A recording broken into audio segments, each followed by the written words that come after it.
Kat, bakit mo pinahirapan sarili nyo dyan? Tingnan nyo guys, nakasiksik dito sa may ano. Tingnan nyo. Ang daming pwestong pagpwestuhan. Bakit dito kayo sa sobrang sikip? Ayun talagang, ano, ayun o. Yung kulay orange ng anak talagang yakap-yakap niya guys. So, grabe. Yung sweet naman ng mama na yan. KitKat, you're so sweet, KitKat. Nakaka-touch naman, no? Tingnan nyo. Ayan yung dalawang kamay niya. Wow, you're so sweet, KitKat. Bakit dyan yung pinili mong lugar? Ewan ko ba sa mga pusa na ito, kung saan yung medyo sobrang sikip na lugar, doon niya nilalagay anak niya. O, tapos ayun, no, yung isa, ay, Diyos mo yung Marimar. Bakit ito ko sa sulok? Ayan. Ano, busog na? Busog na ikaw? Malay ko ba sa nanay nyo dyan? Ayan, o. Ang kanang junior. Ang junior niyang nag-iisang lalaki.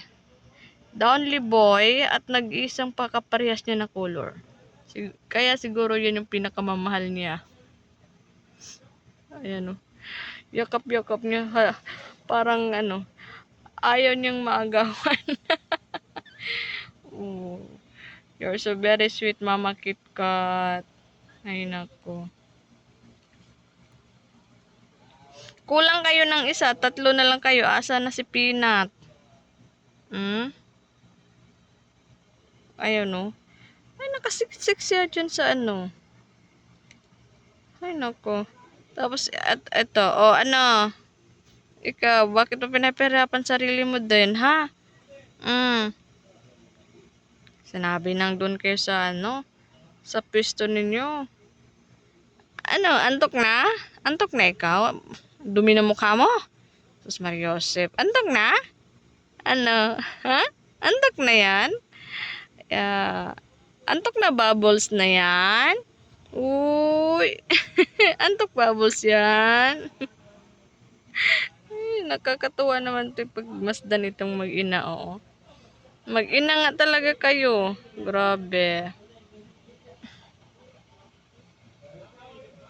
Tapos yung isa, ayan. Ito yung isa. Ito yung isa guys, nakasiksik dito. Sumiksik. Ay, naku po. Ayan. Dito sa may sako ng bigas. Ayun. Ito. Asan yung nanay niya? Kapatid yung isa. Wala si Peanut. Oh my God.